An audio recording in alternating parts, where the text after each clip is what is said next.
Shalom Israel, giving honor and praise to the Most High God for the reading and the understanding of His word. And family, I want to wish every king, every queen, every prince, and every princess, I want to wish you a wonderful, magnificent Sabbath. And once again, thank you for bringing us in with your brother this week. And family, we are going to pick up right where we left off. And we are going to now read 2nd Esdras chapter 10. And we have a lot of ground to cover, so we're not going to waste any time. Let's go right ahead and jump into this. But before we do, let me just go ahead and say to each and every last one of you, thank you for everything that you do, and thank you for your support. All right, family, let's go ahead and jump in. Please open your Bibles to the 1611 King James Version Bible with the Apocrypha, and we are going to be reading 2nd Esdras chapter 10. Continuation from last week. Where do we pick up at? Right here with Ezra speaking to the woman that was right beside him. So we're going to pick up from there. All right, here we go. 2nd Esdras chapter 10, verse 1. And it so came to pass that when my son died and entered into his wedding chamber, he fell down and died. So remember, just as a refresher's course, for those of you who may have missed last week, right now, Esdras is speaking to a woman that appeared on his side because remember, he was having a vision with Uriel. And then all of a sudden, the Most High put him in this situation where he is now dealing with this woman, and she is laying out her grief on him because her son had just passed away. So let's go ahead and read that one more time. Look at his conditions. And it so came to pass that when my son died, was entered into his wedding chamber, he fell down and died. I always had a question about this. And I think some of y'all are already going to know where I'm going with it. What was that wife like? What did he say yes to? That when he got in that chamber, he fell out and died. Yeah, I always ask that question. All right, verse 2. Then we all overthrew the lights, and all my neighbors rose up to comfort me. So I took my rest unto the second day at night. So her son just died. Understandable. Completely understandable. Her son just died. And I shouldn't be laughing at that, but the circumstances are hilarious. The son died, and then all of the people came to her side to comfort her. So she took about 2 days to just lay there. Verse 3. And it came to pass, when they had all left off to comfort me, to the end I might be quiet. Then rose I up by the night and fled and came hither into this field as thou seest. So if you're having a difficult time understanding, she was grief-stricken, so grief-stricken that a multitude of people could not even comfort her because her son has died. On his wedding day, fell down and died. On the wedding day, fell down and died. And then all the people came to comfort her. And she was like, I don't want your comfort. I just want to go and deal with my sorrows, with my grief, and just die in this field. Verse 4. And I do now purpose not to return into the city, but here to stay, and neither to eat nor drink, but continually to mourn and to fast until I die. So even in her grief, she knows, hey, you know what? I am going to continue to fast. I need to stay connected to the Most High because that's how we stay connected to the Father. First, keeping His commandments, and we fast. When we need Him to hear us, what do? We fast. That's right. Verse 5. Then left I the meditations where I was, and spake to her in anger, saying, stop. So remember, we got to go back to last week. Remember, he was sitting there first. Uriel was right here. Remember the original scenario. He was right here having that discussion. Again, I have to reference this again. Remember, they were looking at the world. They were looking at the world and they were examining everything outside of the scope of time, remember? And Uriel was right here, and then the Most High put this woman right here beside him, right there beside him. So took him out of the realm that he was talking to Uriel and put him here now. Now watch. So now he's saying, you took me out of my meditation. Now he's mad. Now he's pissed. He said, because you removed me from my meditation. All right, so now let's go to verse 6. Thou foolish woman, above all other.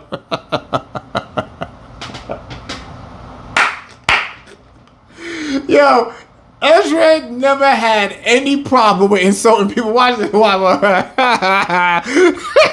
What? Thou foolish woman above all over. He said, you dumb ass woman. You are dumber than any other woman on earth. Seest thou not our mourning and what happened unto us? How that Sion, our mother, is full of all heaviness and much humbled, mourning very sore. He's like, wait a second. You are crying for one when all of us out here are undergoing this horrible, disgusting, treacherous life on this earth, and you crying for one person and all of us are suffering? You must be out your damn mind. You have got to be crazy. But that is exactly how Ezra is thinking. He can't believe that this woman had one that died, and she is acting this way when all of the nation is under great duress, stress, turmoil, and pain. Watch this. Verse 8, and now seeing we all mourn and are sad, for we are all in heaviness. Art thou grieved for one son? For ask the earth, and she shall tell thee that it is she which ought to mourn for the fall of so many that grow upon her. Stop. That's going to go in one ear and out the other for many. But let me go ahead and stop this ear and keep it in your brain. So what is he talking about here? First and foremost, we all come from the earth. The Father made us all from the earth. He made us, this line of people, from the earth. From the earth. We were taken and dug out of the earth and formed and molded. We are children of the earth. We are connected to the earth. Literally. Literally. Verse 10.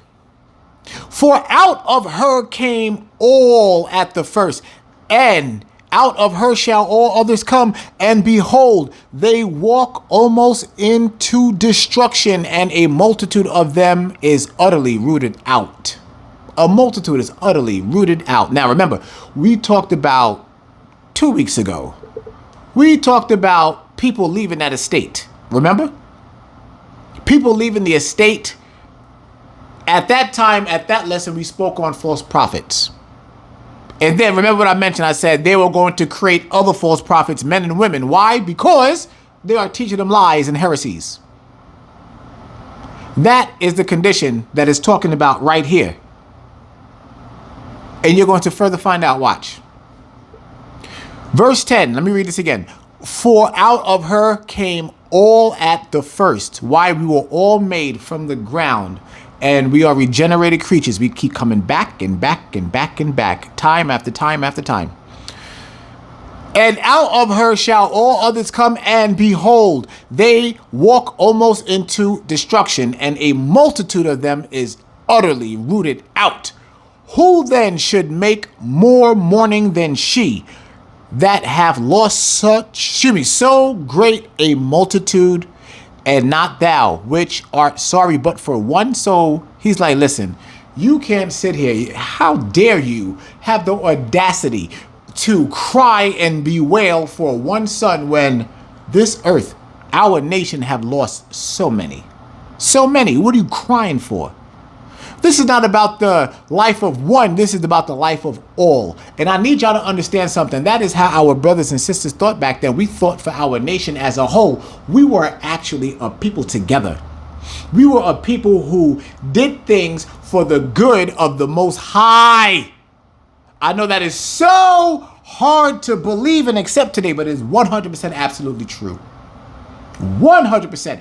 And there were books that were in our scriptures that they removed because they showed, exercised, they displayed our way towards one another and how we displayed the love of our God. They took all those books out. Oh, but don't worry. We are going to be introducing those books. Trust me. Trust me. And remember, everything is in working order. All things must be done decently and in order. All right. Verse 11.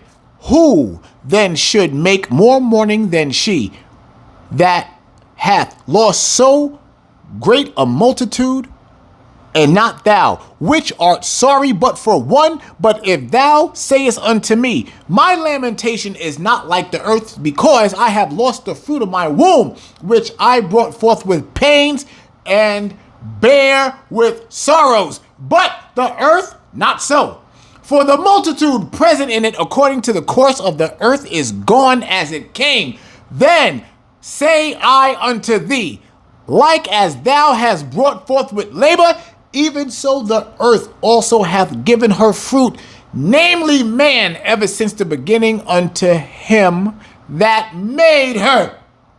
Now therefore keep thy sorrow to thyself, and bear with a good courage that which hath befallen thee. It's like, first and foremost, shut your mouth. Be quiet. Who are you mourning over? When the earth, when our people, all of us, on this planet, every Israelite, every black, Hispanic, and Native American person, you actually have the gall and the audacity to shed a tear for your one son when all of us, every last one of us, all generations are suffering. You must be crazy. That is how each and every last one of us used to think that was living in righteousness. We thought of our nation, it was nothing selfish. It was never anything selfish. We thought of everything as a whole. How far have we fallen as a people? How far have we fallen? I'm telling y'all right now, man. Watch this. Verse 13. But the earth not so, for the multitude present in it according to the course of the earth is gone as it came. Then say I unto thee, like as thou hast brought forth with labor, even so the earth also hath given her fruit, namely man, ever since the beginning unto him that made her. Again, the Father taking us right back to the beginning, to the beginning, just like we talked about last week.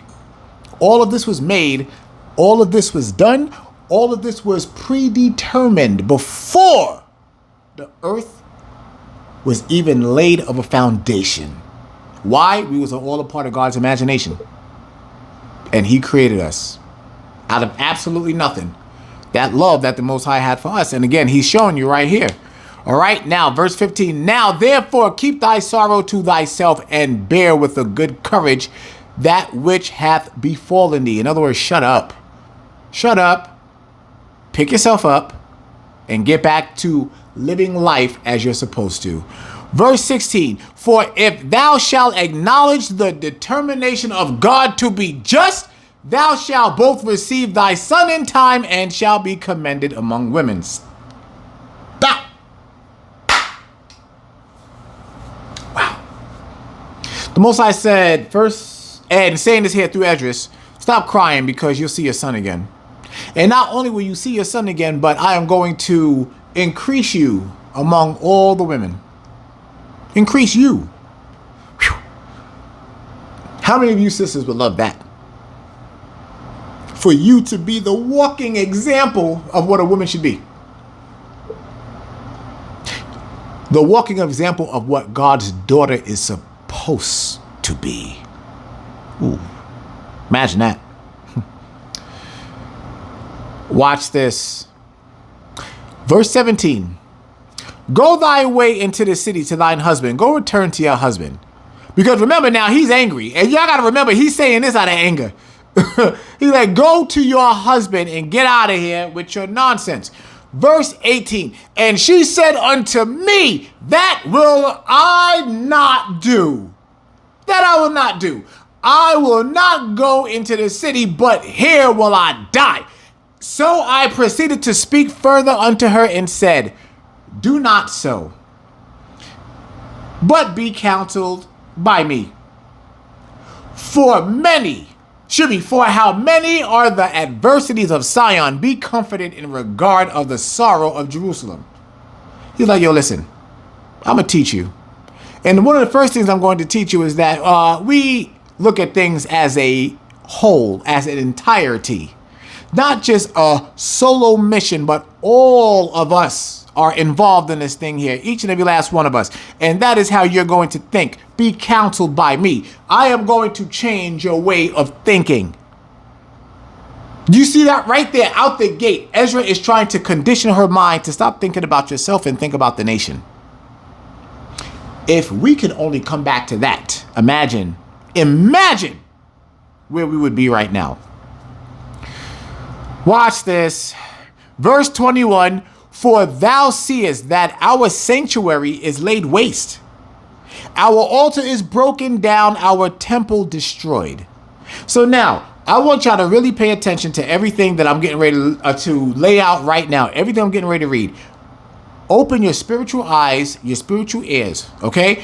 I want you to see everything that Ezra is laying out right now because he's mentioning everything about the Israelites. Everything has been destroyed. Watch. Our psaltery. What is a psaltery? It's a musical instrument. It almost looks like a violin keyboard almost. And that's one of the mighty instruments that they used to use back then to praise the Most High. Our psaltery is laid on the ground. Now, I need y'all to pay attention to that. This is the musical instrument that was created that we no longer have. As a people, we no longer have this musical instrument. Why? The gifts that were taken from us. Our psaltery is laid on the ground. Our song is put to silence.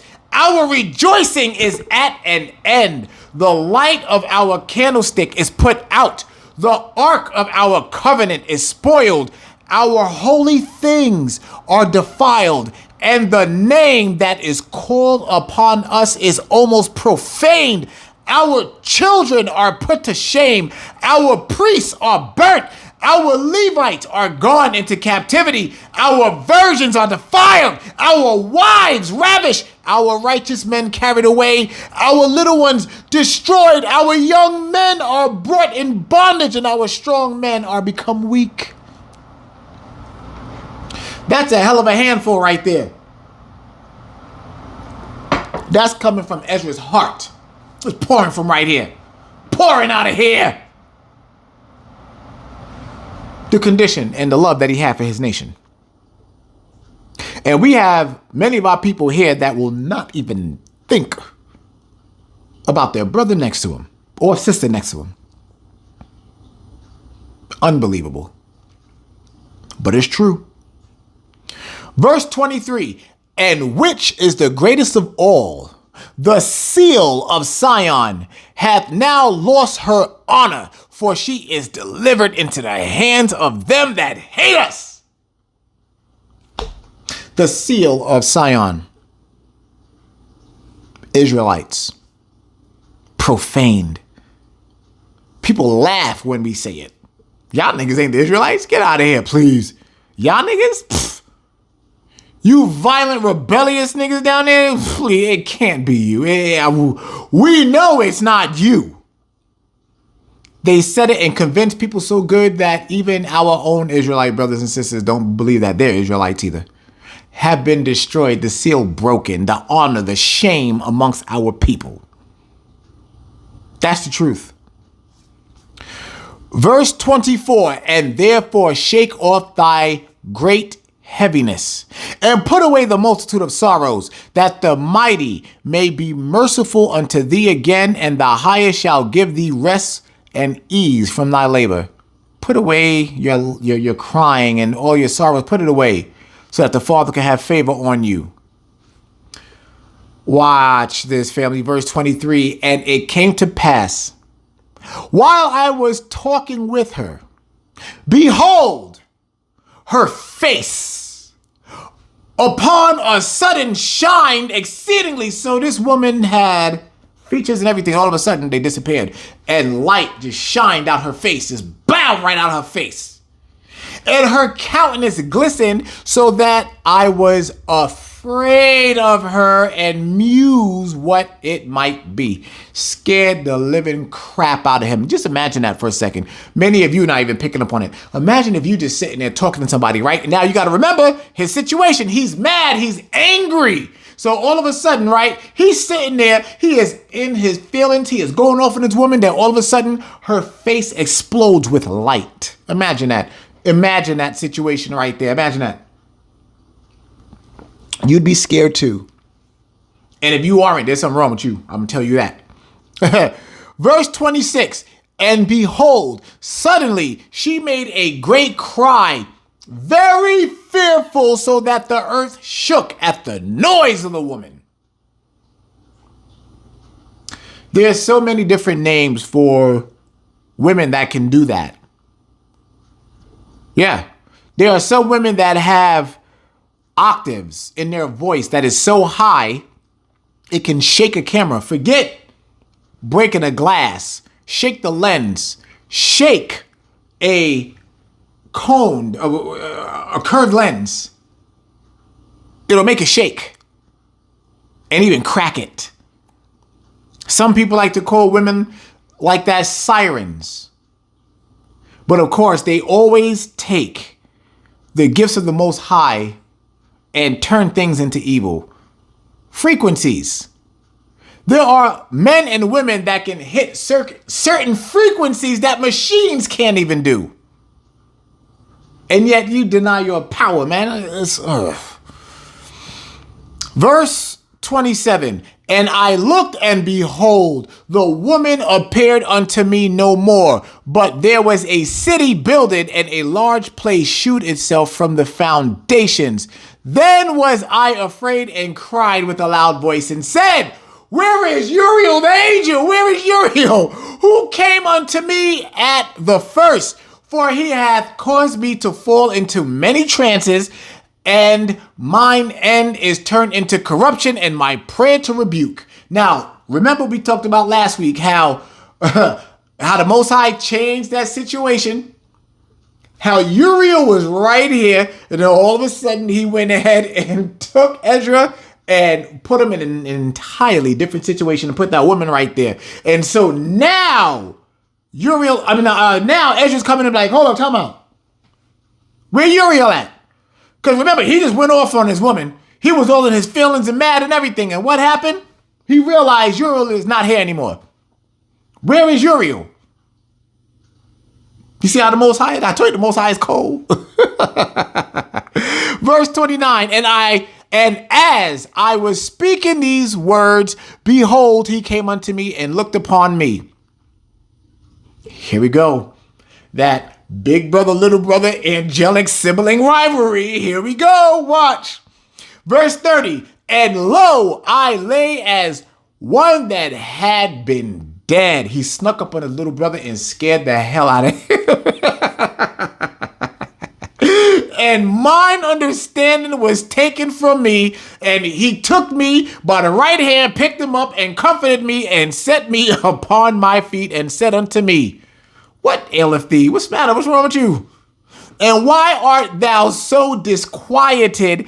And why is thine understanding troubled, and the thoughts of thine heart? So now, like a big brother, he went over to him, picked him up. Come here. Come here. Had to dust the little brother off. Pop up beside the head. What's wrong with you? Why you acting out? Yo, what's wrong with you? What's the matter? So now they back down to having that big brother, little brother conversation.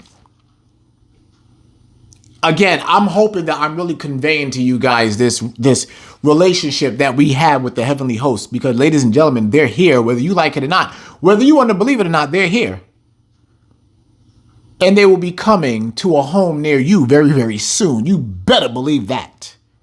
And you better know the type of relationship that we have with them and that you don't need to fear them. Because guess what? We are just like them. And they are just like us. All praises to the Most High, Father, and thank you. Verse 32.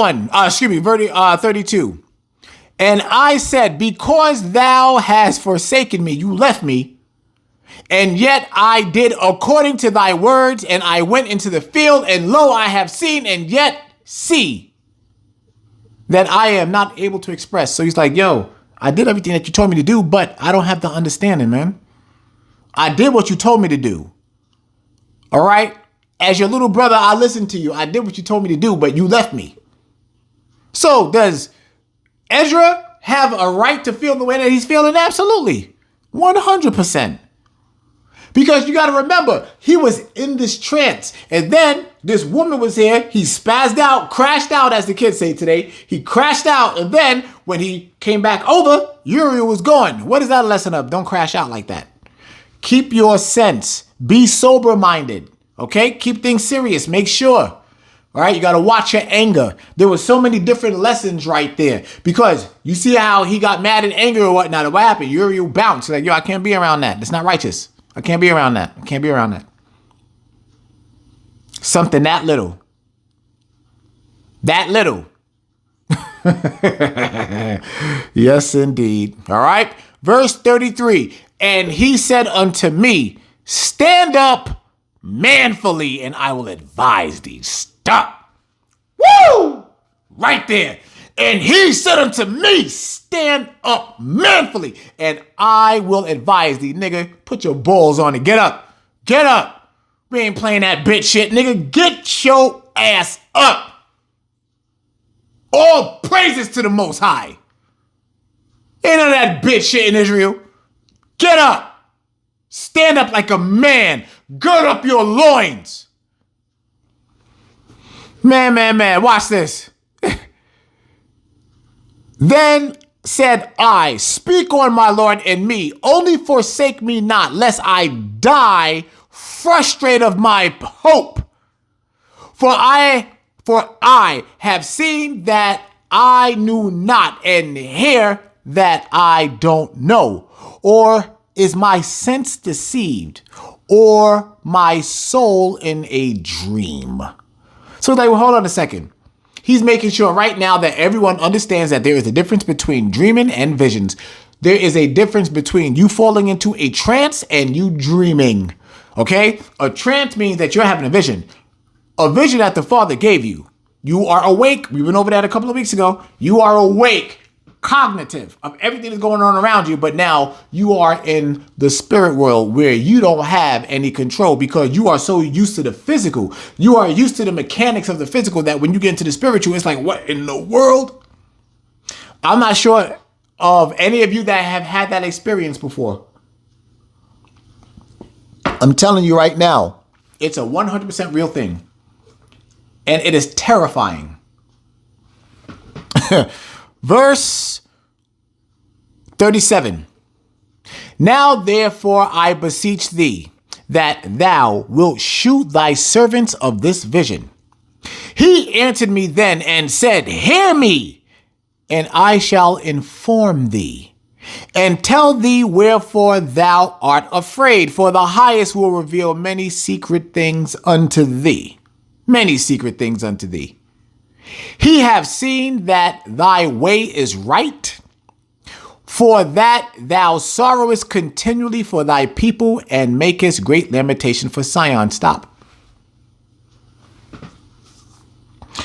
You see what the Most High responds to? Unselfishness. You worrying about the people, you're not worrying about yourself. Your mind is for the people. There is no selfishness when it comes to the Most High. None. None. You got to be for the people. Let me read what he said again. Watch this. Watch. This is so meaningful when he says this. He answered me and said, hear me, and I shall inform thee and tell thee wherefore thou art afraid, for the highest will reveal many secret things unto thee. He hath seen that thy way is right. The Father's watching you. He's watching what you do. And he's like, yeah, that way is right. I'm going to bless that.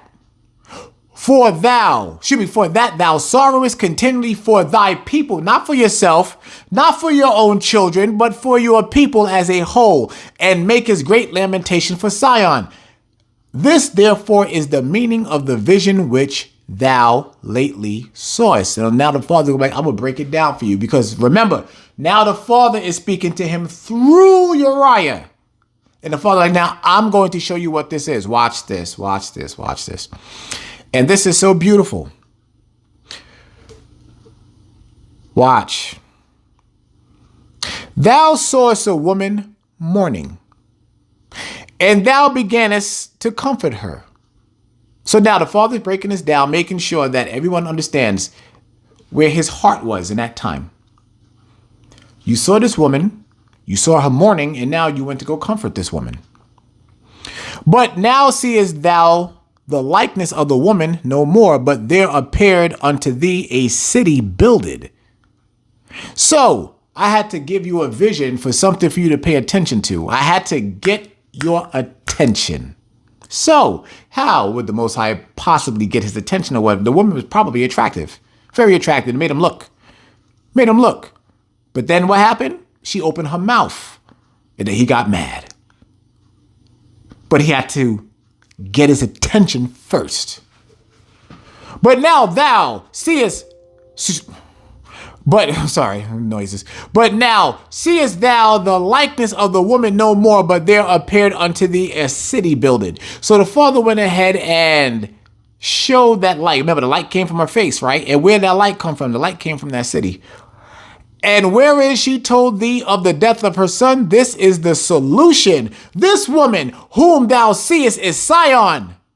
And whereas she said unto thee, even she whom thou seest as a city builded, whereas I say, she said unto thee that she hath been 30 years barren.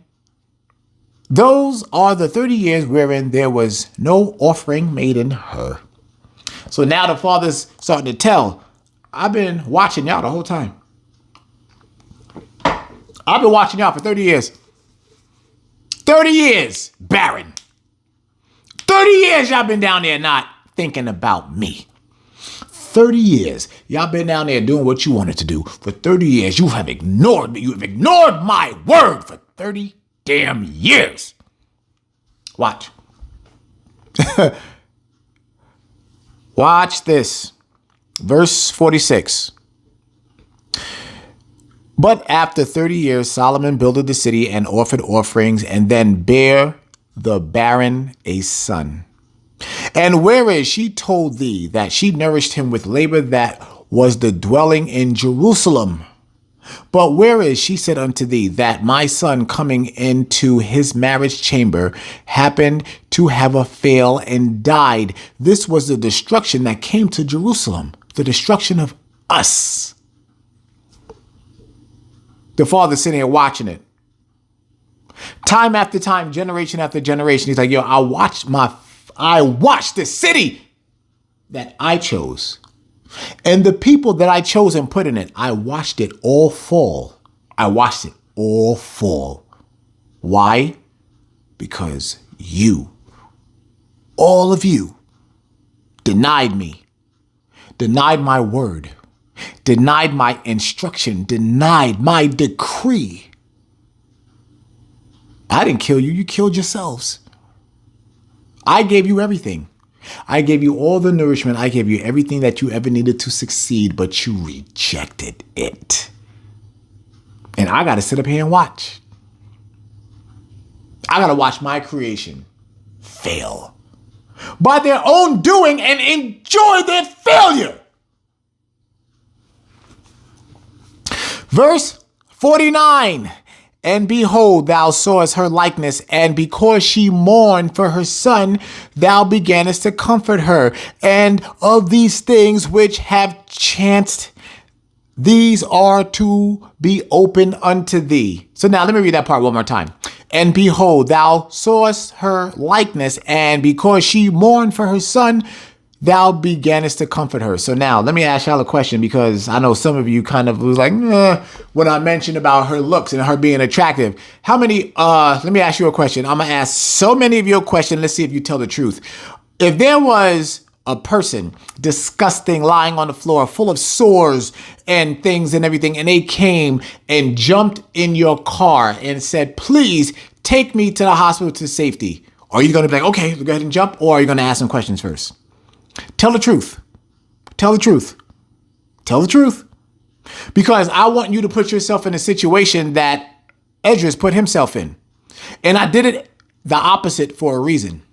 Because you may look at a person on that floor or whatever, right? And see them and be like, ooh, he saw her and went right to her. But then the father blew her face up and scared the living hell out of him. He did not let him enjoy her looks. It scared him and put him into an entirely different life. But the father had to get his attention the very same way he is trying to get our attention today. All of the things, all the signs and everything he's putting out in the air, everything. I need to get my sons and daughters' attention because that light is coming. That light is Yahushua coming with the brightness of his fire. I hope y'all understand that. I truly, truly do. Now, verse 50. For now the Most High seeth that thou art grieved unfeignedly and sufferest from the whole heart for her. So hath he shewed thee the brightness of her glory and the comeliness of her beauty. Told you. Told you. Told you.